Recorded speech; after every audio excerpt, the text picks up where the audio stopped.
Welcome back to CineCaps. Today I will show you a thriller, mystery, action film from 2018, titled The Commuter. Spoilers ahead. Watch out and take care.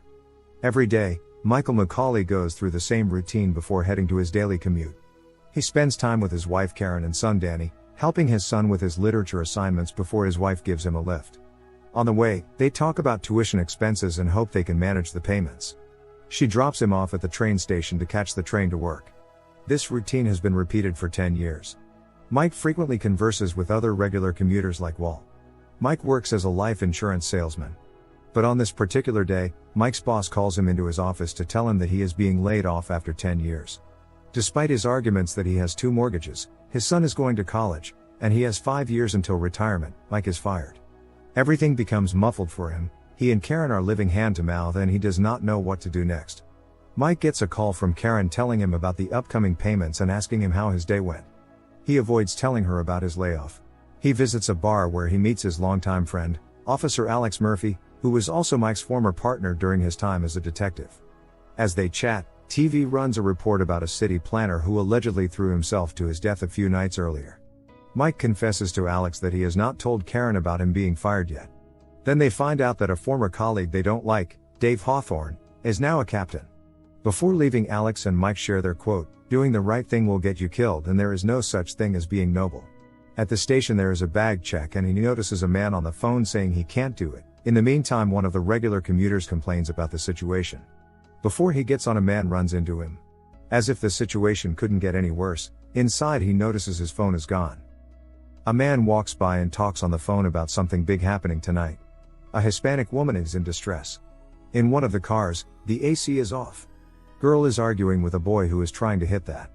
A well-dressed man is awfully loud, bragging about his expensive suit and all. When a girl asks him to keep it down, he says her 99-cent perfume bothers him and she changes seats.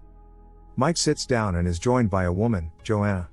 After a brief, friendly conversation, Joanna tells Mike that there is a compartment on the train with $25,000 and another $75,000 in cash.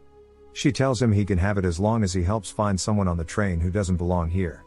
He has time until they reach the last stop in Cold Spring. She indicates that the person is carrying a bag with something in it that he or she stole and goes by the name Prin. Before departing, Joanna implies that she knows Mike is a former cop and that he should not tell anyone what he just heard. Mike is taken aback. He looks in the designated compartment and finds the money. He thinks about leaving the train with the 25 grand. A young woman stops him and tries to claim the money, but Mike decides to keep it for himself. The woman then hands Mike an envelope and says it's a warning. He opens the envelope and finds Karen's wedding ring.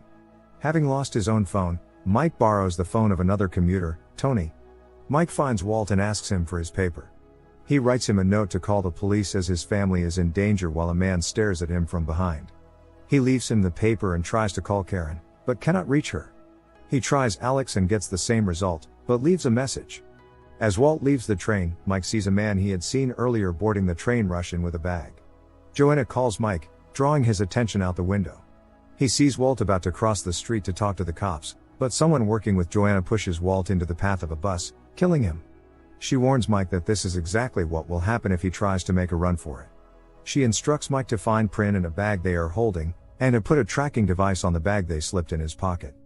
First, Mike gives the phone back to Tony and checks what zone Cold Spring is in. It's zone 7. He looks at the other passenger destinations. He's looking for a stamp on number 7. He marks all the people: a man in a red shirt, a vacant seat, a Hispanic woman, an African American man, a girl with colored hair, and the stockbroker. Mike approaches the stockbroker because he has never seen him on the train before. Even though his ticket has zone 7 marked on it, he is confused as to why Mike thinks he is going to Cold Springs and also calls him poor and that he should mind his own business. Mike gives him the middle finger and his next attention is on the girl. He starts a conversation with her, but she excuses herself. He follows her and grabs her bag. She's carrying fake IDs for her boyfriend. Mike notices a sign, which gives him an idea. He approaches a conductor and points out a few people who seem suspicious to him. He suggests searching the bags of everyone going to Cold Spring. The conductor approaches the Hispanic woman and wants to check her bag under the pretense of a security check. A scuffle ensues and Mike once again notices the tattooed man from the first stop, who is also headed to Cold Springs. Mike follows the tattooed man, who attacks him in the next car for following him. When Mike mentions Prin, he becomes suspicious and the two continue to fight until Mike lets him win so he can slip him the tracker.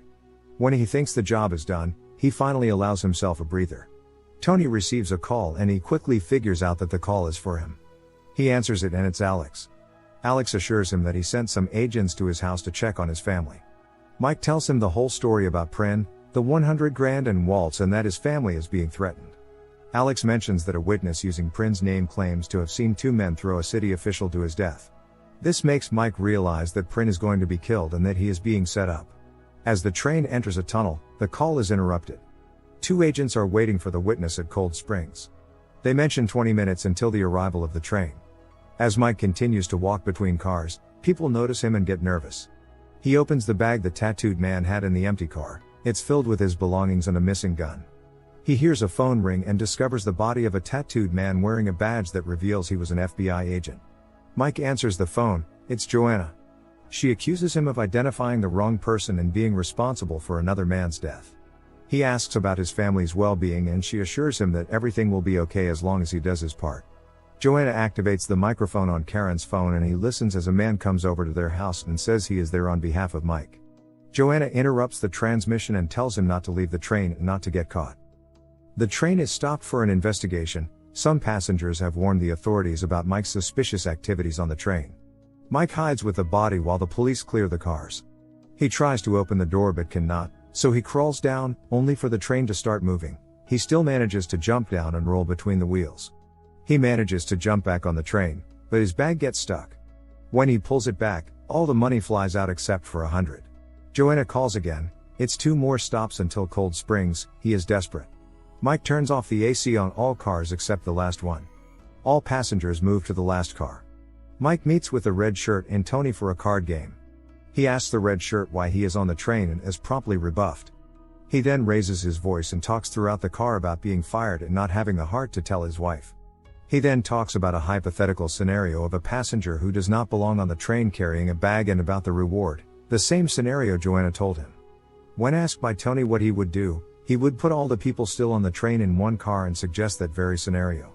Tony corrects himself and asks if he would take the money, to which Mike admits that he already did. He suspects that 5 commuters might be Prin, since he's never seen them on the train before. After realizing that the man playing cards with Tony is a monthly commuter, Mike follows a guitarist, Oliver, into the empty car. Oliver turns out not to be Prin, but an assassin working with Joanna, sent to kill Prin. Mike fights him for a while until they break a window. Oliver tries to push Mike out, but Mike gets the upper hand and throws Oliver out. Joanna calls him and tells him to take the gun. It's either Prin or his family. The man in the fancy suit leaves one stop before Cold Springs. That leaves 2 suspects, but he's already crossed off the girl with the colorful hair. He sits down across from the Hispanic woman, Eva, who keeps getting messages on her phone. He asks her why she's going to Cold Springs, and she brushes him off. He takes her phone, believing she is contacting Joanna, and holds her at gunpoint to get her to tell the truth. Terrified, Eva admits she had a fight with her boyfriend and tried to make up with him. Mike apologizes after realizing she is telling the truth. Slowly, Mike realizes that Prin isn't anyone he previously suspected. He recalls a young woman changing seats on the way to Cold Spring after sitting next to an obnoxious passenger. He approaches her. She does not realize what's happening because she's been listening to music the whole time. The girl's name is Sophia. Prin comes from her reading of The Scarlet Letter and its protagonist, Hester Prynne. Joanna calls him again. He refuses to kill her or give her up. Joanna tells him that she works for very powerful people, and with him continuing to decline, she declares that now everyone will die. Mike asks one of the conductors, Sam, to stop the train if he wants to survive. He pulls the brake, but the brakes explode and the train continues on, passing the 2 FBI agents at Cold Spring. The engineer is dead from the blow and there is no way to stop the train. They try to unhinge their car from the rest of the train. Mike, with Sam's help, manages to free the car, but it is still attached by a chain. Mike manages to jump onto the other car. Sam grabs an axe and jumps to Mike. As they try to free the chain, the train begins to derail and the front section crashes and goes airborne. At that moment, they release the chain and Mike is thrown onto the last car, leaving Sam in the crashing cars. Red Shirt pulls Mike in, as their car also derails, and comes to a screeching, bumpy halt on the edge of a train yard. People are panicking and trying to get out. Mike gets their attention by firing his gun. He tells them it's not over yet and orders everyone to grab a newspaper and spray the windows with water to cover them. After everyone calms down, Mike asks Sophia what she might have that the villains want. She pulls out some sort of flash drive that has information on it that the city planner, a friend of Sophia's, had known. Sophia also mentions that she couldn't go to the police because the killers were cops. She admits to seeing one of them and also that he said something about being noble. Noble? Mike asks. Sophia mentions that the only person she told about it is Agent Garcia. The police then arrive outside, believing that Mike has taken the passengers hostage. His former colleague Dave is there. Over the loudspeaker, he tells him to surrender while Mike calms everyone down. Alex shows up and tries to calm Mike down. Mike helps a large group of passengers go out, with a few remaining. After getting rid of the wire, Dave asks him to follow the blue-tagged individual on the train. Mike tries to get Alex to tell him what he might know about the conspiracy. Alex mentions the phrase "there's no such thing as noble," which is something Sophie said earlier, cluing Mike to Alex's involvement.